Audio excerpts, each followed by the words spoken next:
Apocalipsis, capítulo 2.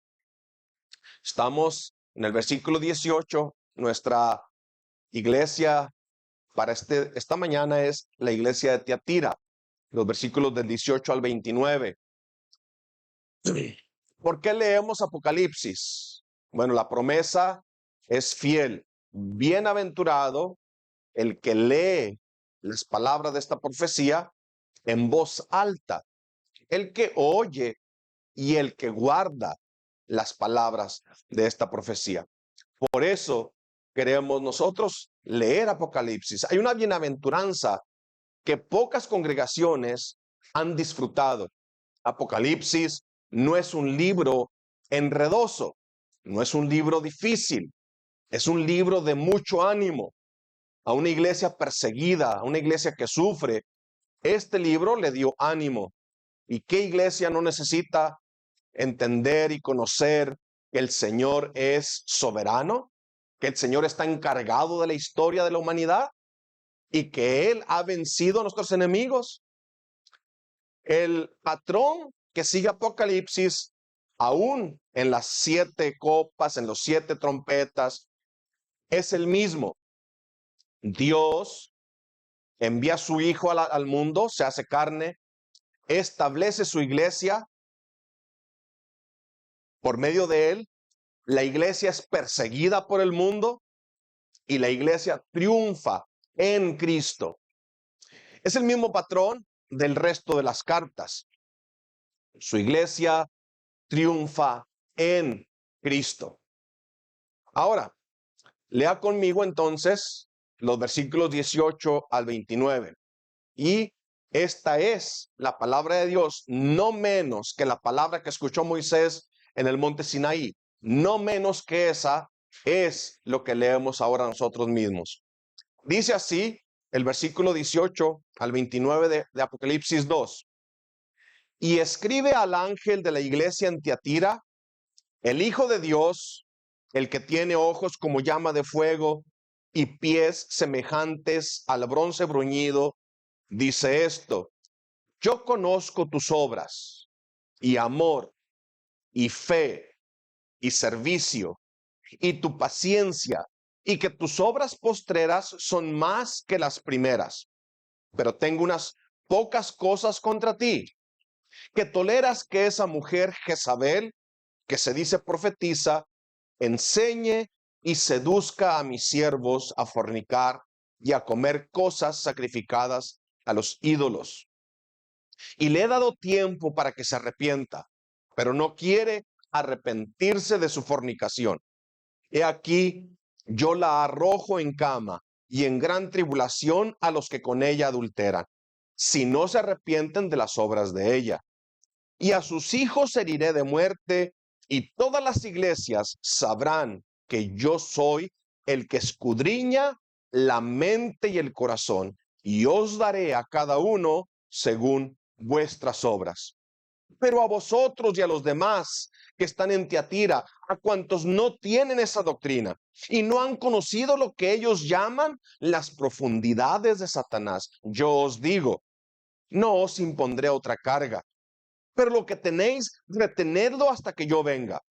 El que venciere y guardare mis obras hasta el fin, yo le daré autoridad sobre las naciones, y las regirá con vara de hierro, y serán quebradas como vaso de alfarero, como yo también la he recibido de mi Padre. Y le daré la estrella de la mañana. El que tiene oído, oiga lo que el Espíritu dice a las iglesias. Entonces, en medio de esta persecución, el Señor manda un mensaje a 7 iglesias específicas. Y el mensaje, como dijimos, aunque es para ciertas iglesias específicas, la intención es para el resto de la iglesia de Cristo en todos los tiempos, en todas las épocas, hasta el fin del mundo. ¿Por qué es este mensaje adecuado para la iglesia nuestra? Bueno, primera de Pedro 4, 17 al 19 dice, porque es necesario que el juicio comience por su casa, que es la iglesia.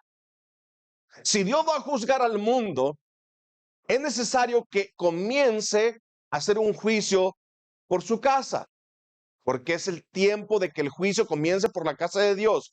Y luego añade, si primero comienza por nosotros, imagínate, si el juicio comienza por nosotros que estamos en Cristo, y aún allí el Señor en su compasión nos corrige, nos exhorta, o a veces nos tiene que castigar, ¿cuál será el fin de aquellos que no obedecen al Evangelio de Dios?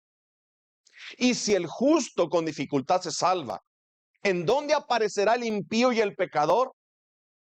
De modo que los que padecen según la voluntad de Dios encomienden sus almas al fiel Creador y hagan el bien. El Señor es el Señor de la iglesia. La iglesia se conduce como Él manda y como Él ordena que se conduzca. No inventamos, no tenemos el permiso de añadirle a sus instrucciones, nos regimos por su palabra. Esta carta es la cuarta y está dirigida a la iglesia de Tiatira. La división de la carta es la misma que el resto de las otras. Es decir, la introducción es el versículo 18. Escribe al ángel de la iglesia en Tiatira, el Hijo de Dios, el que tiene ojos como llama de fuego y pies semejante al bronce bruñido, dice esto. El Señor se presenta aquí con tres calificativos. El Hijo de Dios, el que tiene ojos como llama de fuego y pies semejantes al bronce bruñido. Recuerden que la presentación de Cristo concuerda con el mensaje a la iglesia. El Hijo de Dios, el que tiene ojo como llama de fuego, el que tiene pies como bronce bruñido. Y luego el centro de la carta o el cuerpo de la carta, versículos 19 al 25.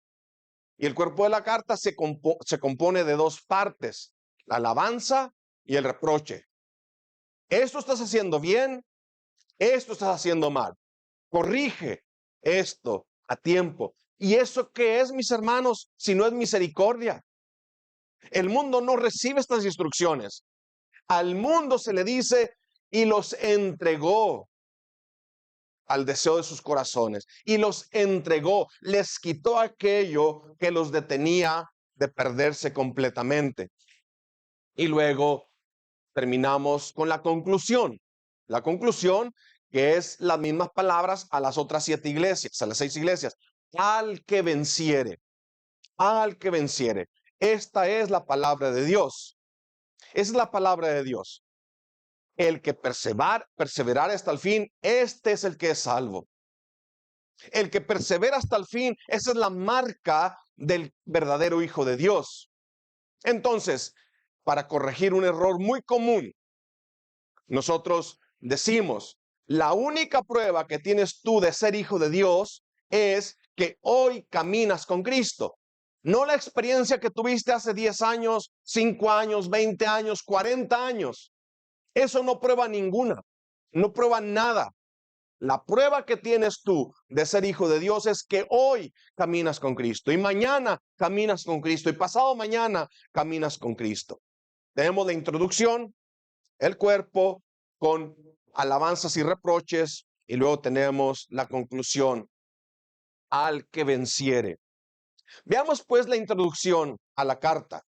Aquí el Señor se presenta al pastor de la iglesia y a la congregación de Tiatira con 3 títulos. El primero es, el Hijo de Dios dice esto. Y esto nos está hablando en contraste con la multitud de dioses en Tiatira. No hay. Cristo no es uno de los hijos de los dioses. Él es el Hijo de Dios. No hay otro más alto que Él. Nuestro Señor Jesucristo no es hijo de Dios por creación, no es hijo de Dios por adopción como el resto de nosotros. Cristo es el Hijo de Dios por engendramiento. Él fue engendrado por el Padre. Primera Juan 3:18 dice así, el que en Él cree no es condenado, pero el que no cree ya ha sido condenado porque no ha creído en el nombre del unigénito del Padre, un Hijo único. Hebreos 1:3, Este Hijo es el resplandor de su gloria y la imagen misma de su sustancia. Este es el Hijo de Dios. La iglesia de Tiatira tiene que conocer quién es Cristo para poder confrontar la persecución, la falsa doctrina y los falsos maestros. Y Apocalipsis 1:18. Lo mismo que se dice del Padre, se dice del Hijo. Yo soy el Alfa y la Omega, principio y fin, dice el Señor. Este es Jehová, el que es, que era y que ha de venir, el Todopoderoso. Y de Cristo se nos dice, no temas, pequeña manada, yo soy el primero y el último, y el que vivo y estuve muerto, mas he aquí vivo por los siglos de los siglos. Amén. Es el Hijo de Dios. Y ahí tenemos nosotros la unión de las dos naturalezas de Cristo. Verdadero Dios, verdadero hombre. El Hijo de Dios, el unigénito del Padre, como tal, Él es suficiente. Él es suficiente para darle seguridad a la iglesia, a su pueblo, a la iglesia en Tiatira en este momento difícil.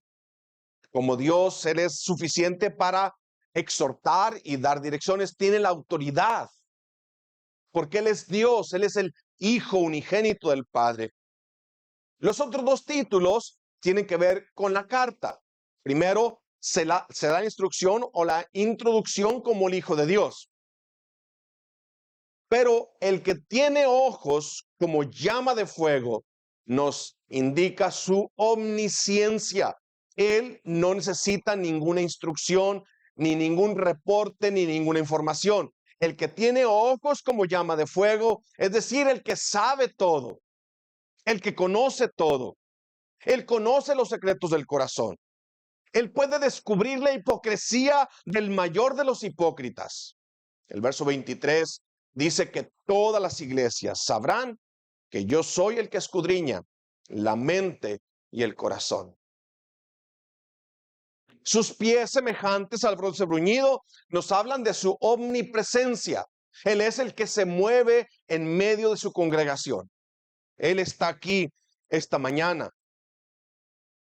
Él es el que nos indica el camino que debemos de seguir. Él es el que nos ordena, el que nos dirige, el que nos guía. Dice Salmo 23, me guiarás por sendas de justicia por amor de tu nombre, teniendo absoluta autoridad sobre su iglesia y absoluto poder para ejecutar su plan. Él declara, dará a cada uno según sus obras. El que anda en medio de su iglesia, el que la sostiene, Él es el Hijo de Dios. El que tiene ojos como llama de fuego, es decir, que es una amenaza o amenaza con descubrir los falsos creyentes y los falsos maestros. Como el que tiene pies semejantes al bronce bruñido, amenaza con descubrir el proceder o el caminar, el proceder de estos falsos maestros y los que lo siguen. Él es el que anda en medio de su iglesia. Todos sus caminos son rectos. Esta es la introducción a la carta.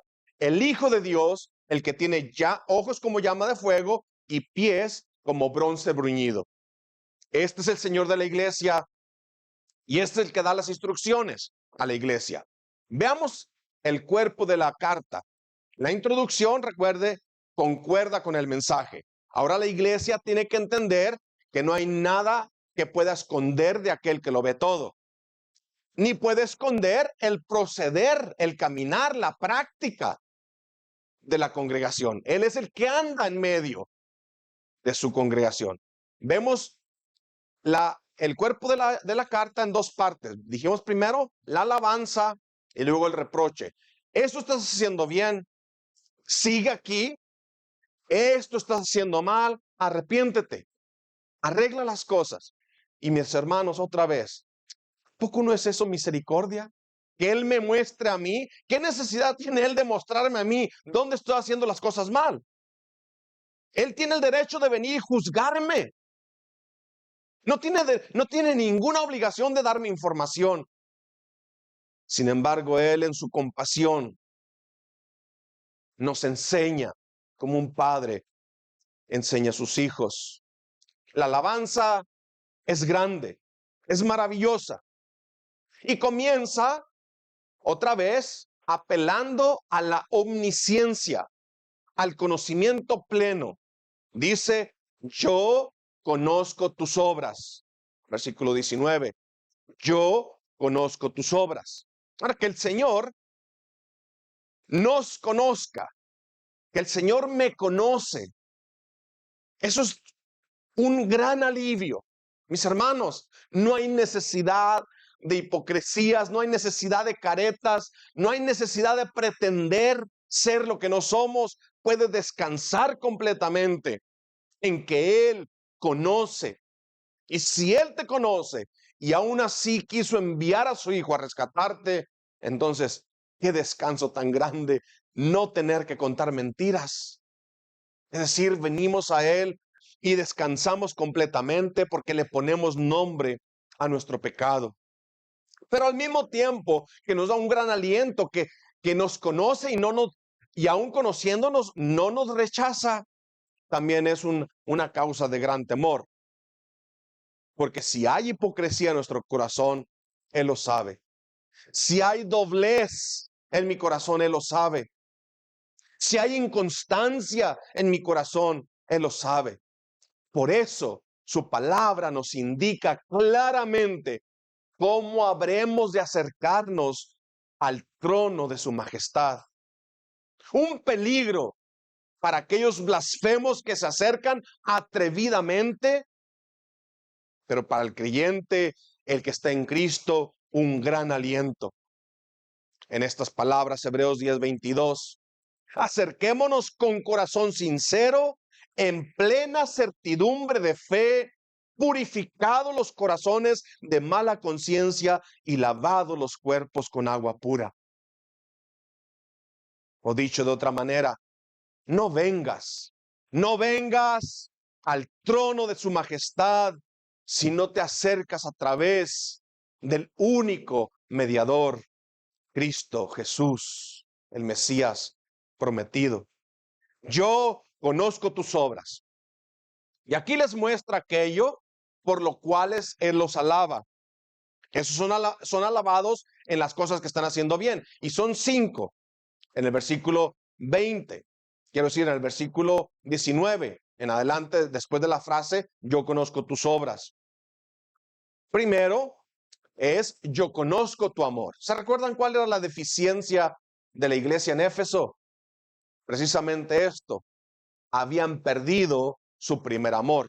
Tenían todo el mecanismo, es decir, el horario de la iglesia, el ritmo de la adoración, todo tenían allí, pero no lo hacían por amor. Se habían quedado una iglesia vacía, actuando solamente, pero por los motivos incorrectos, siguiendo al pie de la letra, pero ya no era por amor. Yo conozco tu amor. Este es el centro de la verdadera adoración. Aquello que la iglesia de Éfeso había fallado, la iglesia de Tiatira lo tenía. Eso es una alabanza del Señor a la iglesia de Tiatira. Yo conozco tu amor. Amada iglesia, que nuestro conocimiento del Señor crezca así como crece nuestro amor por Él. Que Dios nos guarde de que el conocimiento suba y nuestro amor baje. Ruegue y clame al Señor que su amor por Él vaya en la misma medida. Que entre más conozco de su compasión, más lo ame. Que entre más conozco de su perdón, más lo ame. Que entre más conozca de su promesa de corrección, más lo ame. Yo conozco tu amor. Yo conozco tu fe. ¿Has guardado el nombre? ¿Has guardado la fe en medio de esta persecución? Te has sostenido confesando. Yo conozco tu fe. El Señor, el que tiene ojos como llama de fuego, conoce el corazón de los creyentes en Tiatira. Jeremías 23:29 dice: no es mi palabra como fuego, dice el Señor, y como martillo que quebranta la piedra, porque confiar en otra cosa si nos ha dado su palabra. Guardar la fe es lo mismo que afirmar el testimonio de la Escritura acerca de nuestro Señor Jesucristo. La iglesia en Tiatira confesaba a Cristo, la gloria de Dios Padre, sin cesar, sin espacios, constantes, firmes. Yo conozco tu fe. Tu fe es verdadera, la has guardado en medio de la tribulación y en medio del conflicto te has mantenido firme en aquel testimonio que el Padre ha dado de su Hijo. Yo conozco tu servicio. El servicio tenía el sello del amor.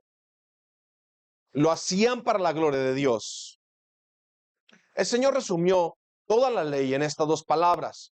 Dice Lucas 10:27, amarás al Señor tu Dios con todo tu corazón, con toda tu alma y con todas tus fuerzas y con toda tu mente, y a tu prójimo como a ti mismo. Este es el resumen de la ley. El amor de Dios derramado en nuestros corazones brota de tal manera que el sello de la iglesia es el amor unos por otros. El mundo desconoce esto. Yo conozco tu paciencia. La paciencia es el fruto de la fe puesta a prueba. La iglesia en Tiatira enfrenta la persecución, la fe que el Señor les ha dado es verdadera y esta fe se traduce en paciencia, esperando pacientemente la libertad gloriosa de los hijos de Dios. Es decir, en medio de la tribulación, ellos esperan pacientemente al Señor. Santiago 1:3 dice, sabiendo que la prueba de vuestra fe produce paciencia. El sufrimiento de la iglesia en Tiatira era causado por retener la doctrina de Cristo, pero retener la doctrina de Cristo sin claudicar, sin desviarse, confesando a Cristo frente al mundo que lo rechaza. Mis hermanos, nosotros vivimos estos días así. El juicio llegó, el juicio está aquí, el juicio viene, pero la iglesia que pacientemente espera en el Señor tiene este sello: ama a Cristo, sabe que Él regresa. Apocalipsis 14:22 dice, aquí está la paciencia de los santos, los que guardan los mandamientos de Dios y la fe de Jesús. ¿Hasta cuándo, Señor? ¿Hasta cuándo vengarás la sangre de tus mártires? Y el Señor les contesta, hasta que el número de sus consiervos y sus hermanos que han de morir de la misma manera sea completo. Apocalipsis 6:10-11. Cristo viene, Cristo viene. ¿O qué? ¿Vives engañado pensando que el tiempo ha demostrado que eso es una mentira? ¿Que el Señor no regresará? ¿Piensas que esto es un mito, una fábula? Te advierto otra vez, seriamente, Cristo viene, Cristo viene, y el juicio del mundo es la salvación de su pueblo. Yo conozco tus obras, yo conozco tu amor, yo conozco tu fe, yo conozco tu servicio, yo conozco tu paciencia, yo conozco tus obras. Y dice así, tus obras postreras, que son más que las primeras. La iglesia en Tiatira tiene el sello de que van creciendo al mismo tiempo en el conocimiento y el amor al Señor Jesucristo. Porque donde hay decadencia, donde hay indiferencia, donde hay apatía, donde hay descuido de las responsabilidades, allí el enemigo encuentra una entrada para engañar al pueblo.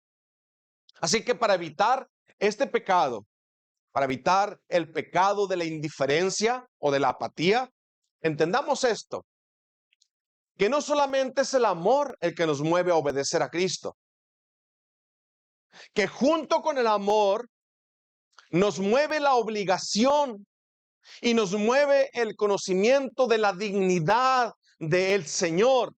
El Señor dejó su trono en el cielo para venir a buscarme a mí. Eso es suficiente para que yo lo adore.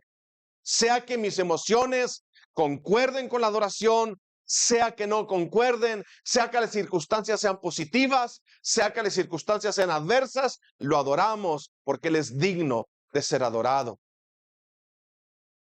Que nosotros podamos servir a Dios y que nuestro amor por Él se incremente, así como nuestro conocimiento de su gracia. Si hay algo que no, y si hay algo que no estamos haciendo bien, si hay algo que no estamos haciendo de acuerdo a su voluntad, que Él en su misericordia nos corrija. Así lo prometió el Señor, porque el Señor al que ama castiga, como el Padre al Hijo a quien quiere. Salmos 3:12. Oh Padre, mi corazón es perverso. ¿Cómo podré entenderlo? ¿Me podrá engañar mi corazón? Ciertamente que sí. Pues Jeremías dice que engañoso es el corazón más que todas las cosas y perverso. ¿Quién lo conocerá? Y luego esas palabras maravillosas. Yo, el Señor, conozco el corazón. Yo, el Señor, que escudriño la mente, que pruebo el corazón para dar a cada uno según su camino, según el fruto de sus obras. Esto es glorioso, porque tenemos como Padre al mismo que nos creó. ¿Cómo podremos dudar? ¿Cómo podremos dudar que nos conoce? ¿Cómo podremos dudar que tiene la capacidad de guiarnos?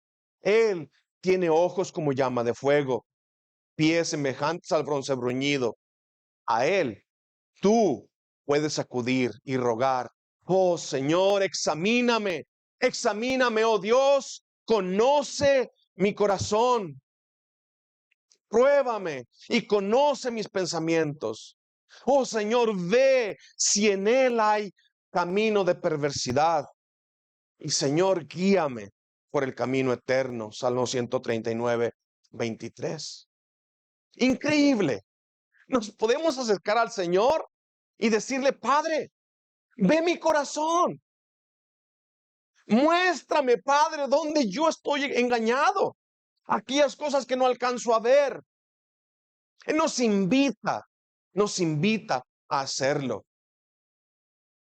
Pero el final de la oración, mis hermanos, es el corazón de un hombre o de una persona regenerada. Guíame, guíame en el camino eterno. Vemos ahora entonces las alabanzas.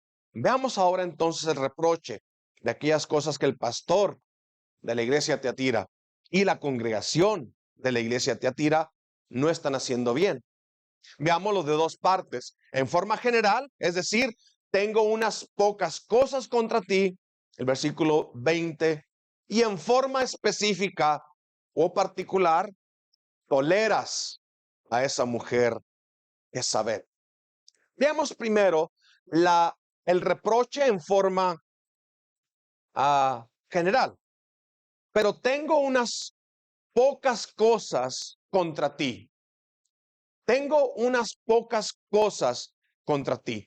La paciencia de nuestro Dios es admirable, es evidente. El pueblo sufre por su pecado, le dijeron al rey. Y el rey contestó: si Dios me toma como cabeza federal de mi reino, uno solo de mis pecados, de entre la multitud de mis pecados, el que el Señor escoja, es suficiente para condenar a la nación entera. Pero el Señor en su compasión dice: tengo unas pocas cosas contra ti. ¿Pocas cosas, Señor? ¿Pocas cosas? Oh, cuán grande es tu amor, pues no son pocas las cosas que yo veo en mí que me hacen temer. Más bien veo muchas cosas, montón de cosas, multitud de cosas. Si no fuera porque tú me has prometido gracia sobre gracia, misericordia nueva cada mañana, me sería imposible estar aquí parado detrás del púlpito esta mañana. ¿Cómo podríamos sostenernos? ¿Cómo podríamos acercarnos? ¿Cómo podríamos el pastor junto con la congregación acercarse a él? ¿Acaso no soy yo un pecador? Diciéndole a otros pecadores instrucciones cómo acercarse al Señor. ¿Acaso no tuve que confesar mi pecado en medio del sermón, al principio del sermón y al final del sermón? ¿Acaso no tuve que pedir fuerzas y limpieza para poder darles instrucciones a ustedes antes de llegar aquí? Oh, la gracia del Señor al lado de mi indignidad. La gracia del Señor junto con mi indignidad. Unas pocas cosas, Señor.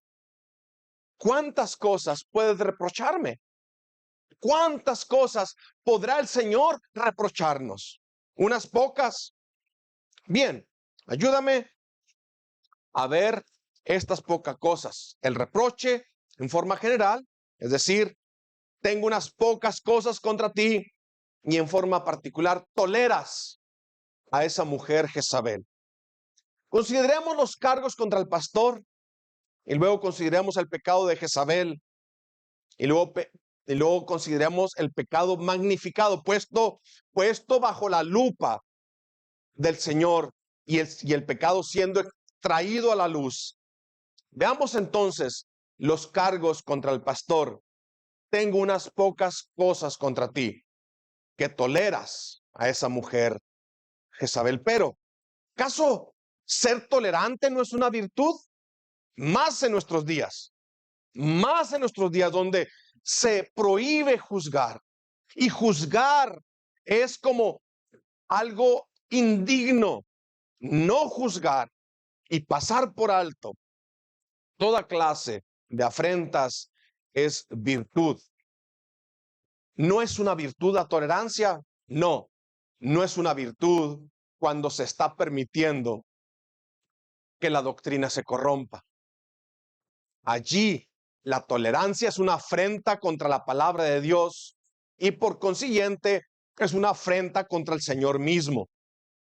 Aquí vemos el desagrado del Señor porque el pastor y la congregación toleran falsos maestros con falsas doctrinas.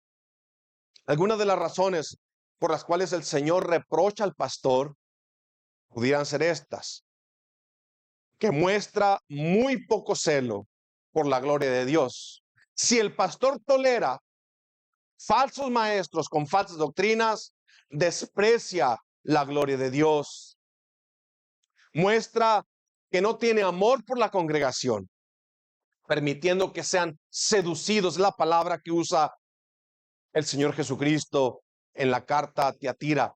Seduce a mis siervos.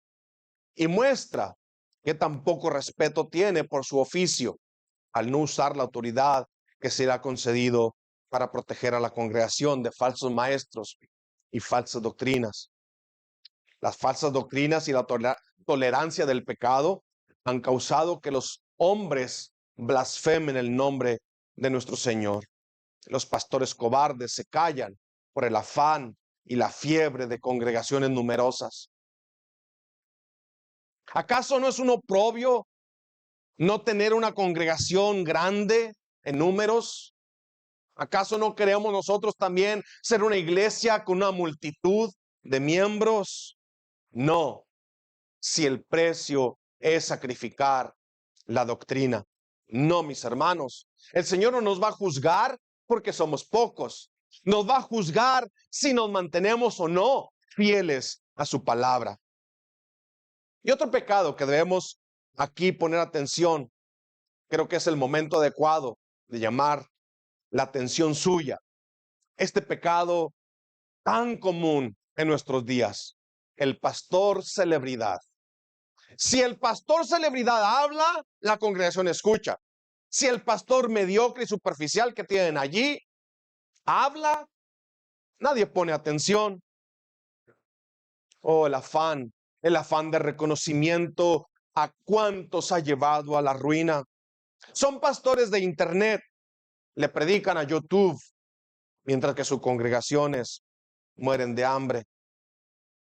Que Dios nos guarde aquí de este pecado.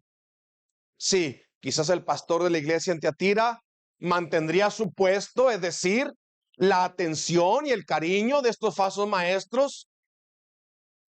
Al no confrontarlos, el número de visitantes, de miembros, se mantendría alto.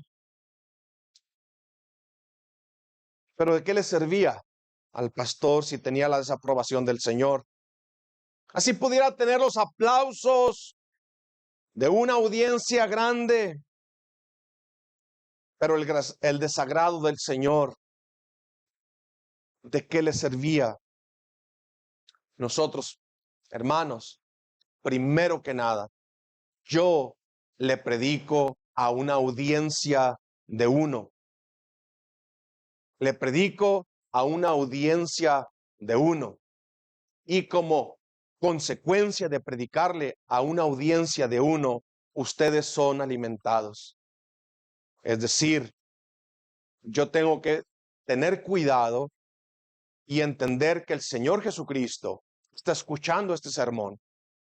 Él lo está escuchando y me va a juzgar no por la aprobación suya, me va a juzgar si soy fiel a la palabra. De nada me serviría tener el aplauso suyo y el desagrado del Señor. Prefiero tener el agrado del Señor, así sea que sea un pequeño grupo el que se agrada de su palabra. Veamos los cargos contra Jezabel. Los cargos contra el pastor: toleras a esa mujer. Y pienso yo que la tolera por miedo a que se le vaya de la congregación la mitad. ¿A cuántos habría seducido? Es cobarde, es cobarde. Se levantan, se trampan, se tropiezan con las naguas para llegar al púlpito. No predican la palabra porque tienen miedo. Son pastores cobardes. Veamos los cargos contra Jezabel. Ahora, Jezabel no es que hay una mujer Jezabel en la iglesia de Tiatira. Jezabel es la que está en el relato del Antiguo Testamento, es decir, tienen el mismo carácter. Seductoras, manipuladoras, falsas, como Jezabel, la que enseñó a Acab a pecar contra el Señor. Jezabel, la que con su actitud sensual o seductora corrompía el derecho y la justicia. Y el primer pecado que se menciona aquí dice: toleres a esa mujer, Jezabel, que se dice profetiza. Es decir, ha tomado un título para sí misma. Y cuán adecuado es este mensaje para nuestros días. Es fácil. Las multitudes son engañadas por los títulos. Solo tienes que añadirle: el Señor me habló, o el Señor me dijo, o yo vi, o el Señor me mostró. Estos se llaman a sí mismos pastoras y profetas. Solo añádale un título y entonces la pregunta es: ¿cómo cuestionarás? Si yo vengo y te digo el Señor me dijo, ¿con qué autoridad tú vas a cuestionar lo que el Señor me dijo? Esto es el juego mental con el que seducen a las congregaciones de nuestro día. Pero el Señor declara: por cuanto no recibieron, en 2 Tesalonicenses 2, del 10 al 12, por cuanto no recibieron el amor de la verdad para ser salvos, por esto Dios les envía un poder engañoso para que crean a la mentira, a fin de que sean condenados todos los que no creyeron a la verdad, sino que se complacieron en la injusticia. Pero ¿cómo podemos nosotros evitar doctrinas falsas? ¿Cómo podemos nosotros cerrarle el camino a los maestros falsos? Bueno, no tenemos el poder civil, no somos la policía espiritual del mundo, pero podemos no prestarle nuestros oídos, mis hermanos. No les preste sus oídos. Tenga cuidado a quien escucha. no les preste sus oídos. El segundo pecado de Jezabel es que enseña y seduce a mis siervos.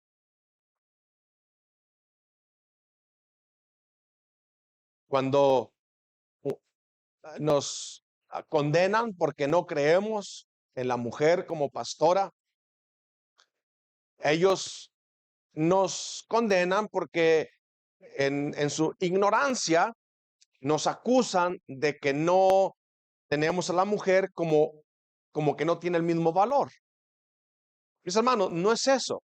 No, la mujer no es pastora porque no tenga el mismo valor como ser humano. De hecho, si alguna religión eleva el valor de la mujer es el cristianismo.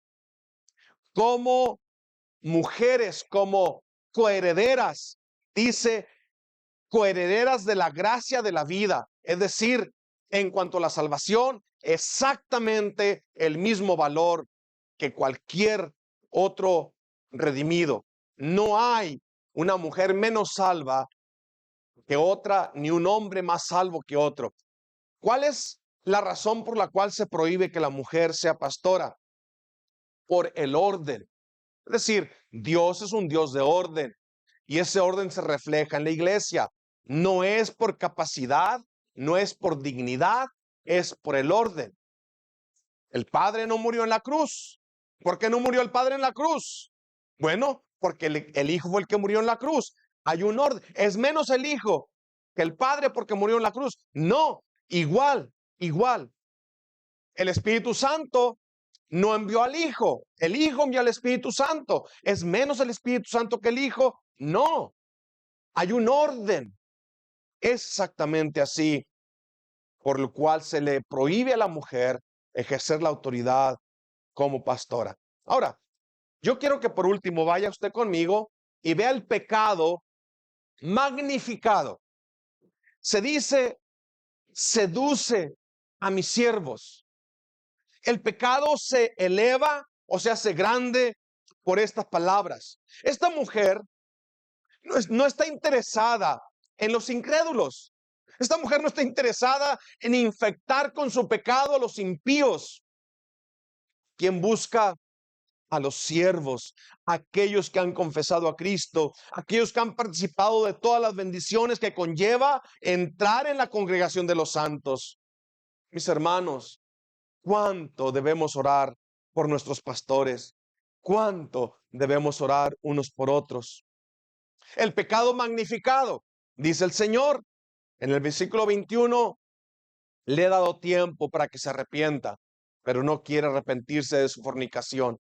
Esto hace más grave su pecado. Pues una cosa es caer en pecado, otra cosa es vivir en pecado. Y aún una tercera cosa más grave que estos dos es escuchar la reprensión y la exhortación del Señor y aún allí endurecer el corazón.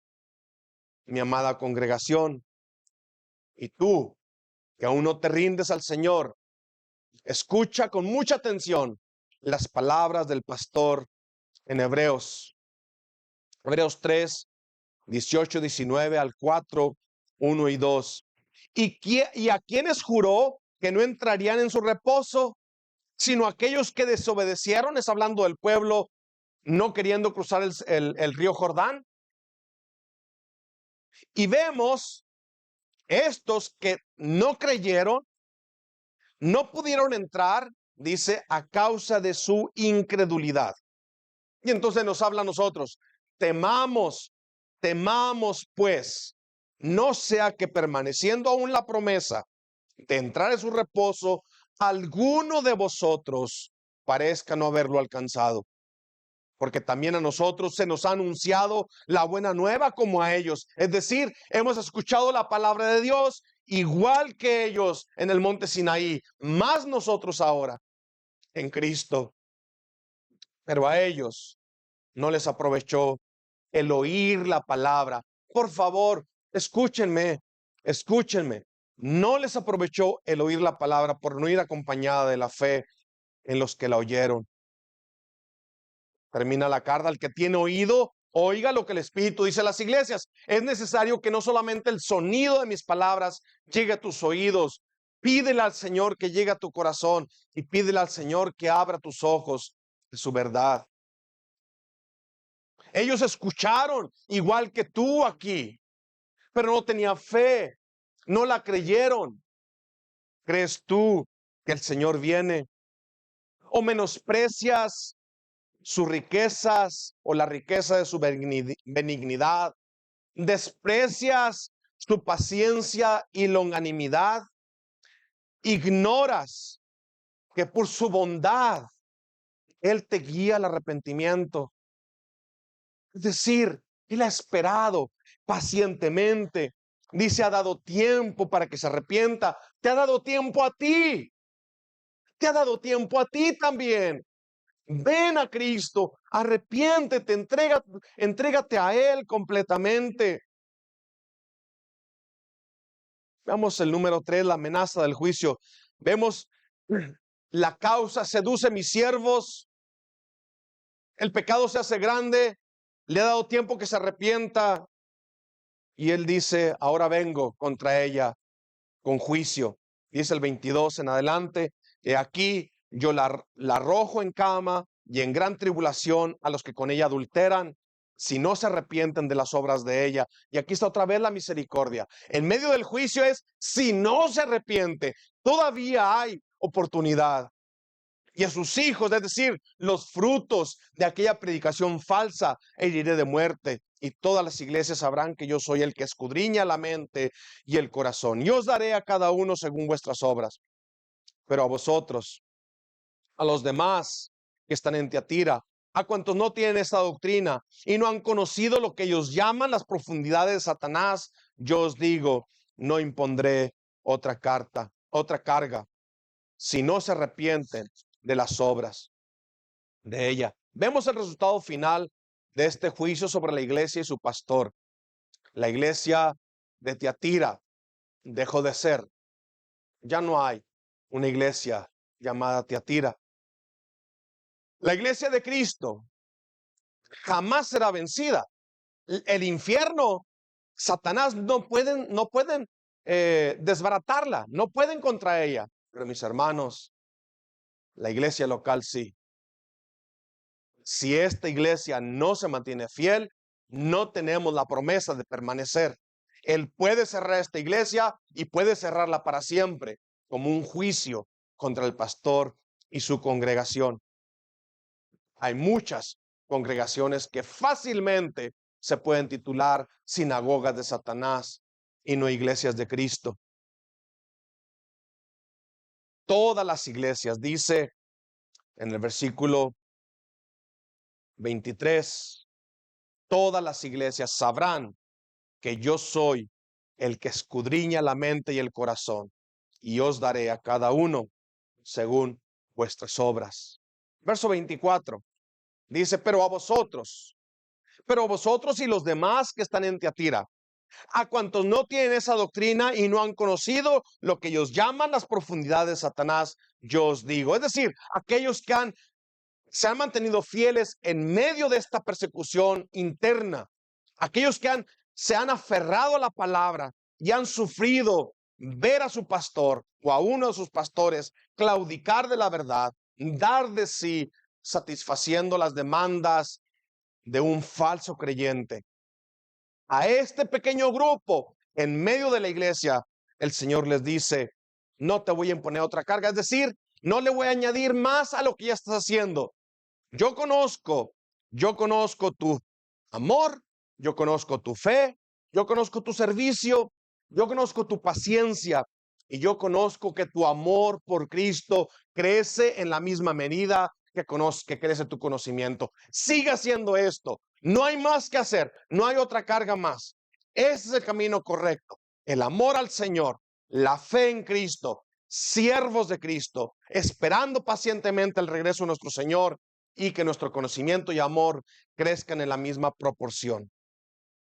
Proverbios dice en 4:13, dice, retén el consejo, no lo dejes, guárdalo, porque eso es tu vida. Retén Retén lo que tienes, reténlo hasta que yo venga. El versículo 25, 2 Timoteo 1:13, retén la forma de las sanas palabras que de mí oíste. Retén la fe y el amor que es en Cristo Jesús.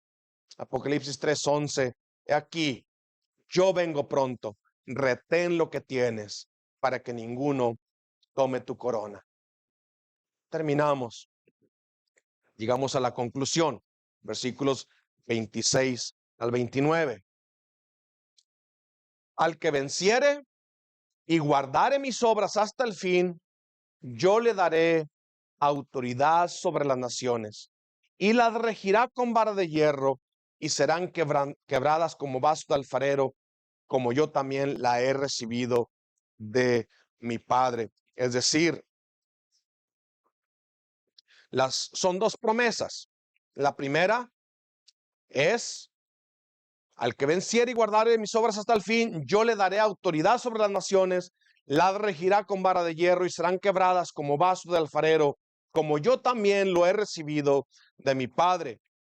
¿Quiénes son los que vencerán? Bueno, los que guardan sus obras hasta el fin. ¿Cuáles obras? Las que Él preparó de antemano para que anduviésemos en ella. Dos promesas.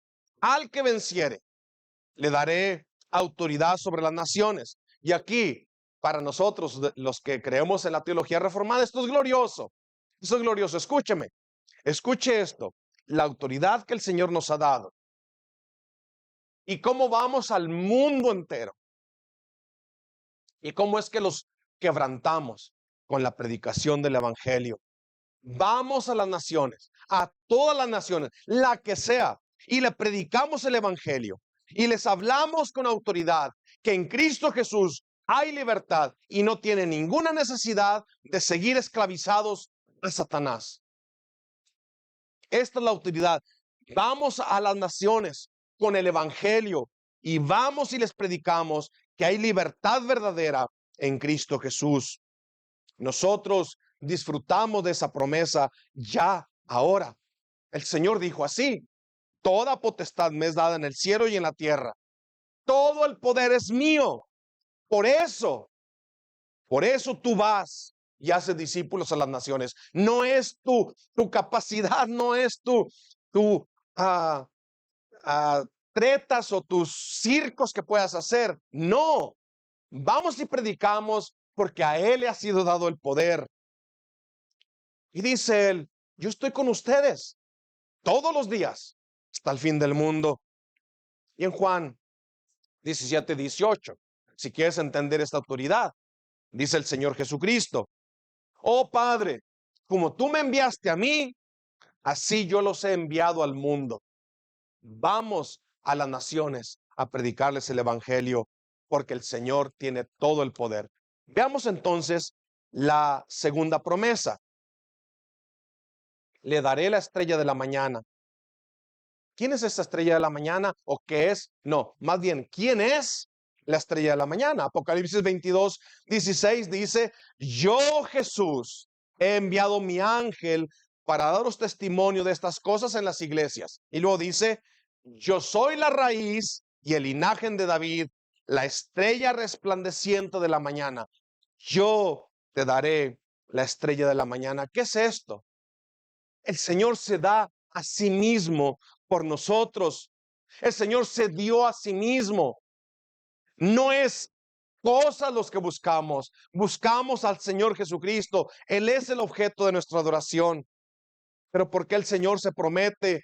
¿Por qué el Señor promete darse a sí mismo? Sencillo, porque Él sabe que no hay deleite mayor que el que se encuentra en Él. ¿Cuál es el todo del hombre? Amar a Dios, adorar a Dios y disfrutar de Él para siempre. Para que no busquemos en esta vida lo que podemos encontrar en Él. Para que le pierdas el cariño y el amor a las cosas de esta vida y encuentres satisfacción completa en Él. Y para que al final de nuestros días podamos estar confiados que más allá de la tumba, el Señor Jesucristo está esperándonos con las manos abiertas. ¿Por qué bajo el título? Es decir, la estrella de la mañana. la estrella de la mañana, porque tú que has creído, porque tú que has sido rescatado, para ti que crees en Jesucristo, las tinieblas van pasando y la luz verdadera ya alumbra. Cristo viene, pero tú que te rehusas rendirte a Cristo, sigues viviendo en la oscuridad. Escucha Salmo 49:14. Mientras que la congregación es guiada y sostenida por este Señor amoroso, el Hijo de Dios, el que tiene ojos como llama de fuego, el que tiene pies como bronce bruñido, el que es el lucero de la mañana, la estrella de la mañana. Él es el que guía a la iglesia.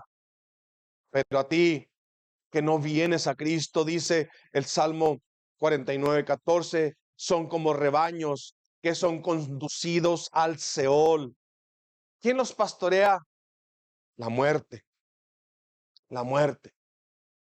Las encuestas no mienten. 10 de cada 10 mueren. Nadie ha quedado vivo.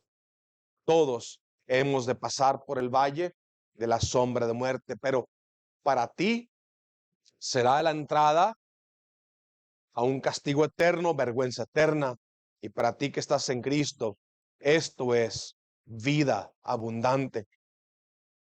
Efesios 5:14 hace un llamado más fuerte. Oh, tú que rehusas rendirte a Cristo, despiértate. ¿Por qué duermes? Levántate de los muertos. Ven a la luz de Cristo. Versículo 29. El que tiene oído, oiga lo que el Espíritu dice a las iglesias. ¿Has oído hoy su voz? Él es el que te ha llamado. ¿Entiendes que es para ti este mensaje? No endurezcas más tu corazón. Ven y sé salvo de esta perversa generación. Vamos a orar. Eterno Señor, omnisciente, omnipresente, omnipotente Dios. Oh Padre, gracias por tu misericordia, Señor, por indicarnos el camino y por corregirnos en aquellas cosas que hemos de corregir. Guárdanos, Padre, de seguir engañados si es que no lo estamos haciendo correctamente. Te pedimos que tengas misericordia de nosotros, Padre. No dejes que vivamos ignorantes. Ayúdanos, Señor, a conducirnos como es debido en tu casa, que es la iglesia. Y, oh Padre, te rogamos por los que están aquí, que aún no te han conocido. Por favor, Señor, que tu palabra penetre ese corazón de piedra, Señor, lo quebrante. Y al escuchar de tus juicios, vengan a Cristo y reciban la vida eterna. Y junto con nosotros puedan decir: el Señor es mi pastor, nada me faltará. Glorifícate, Señor, en esta hora, en el nombre de tu Hijo amado. Amén.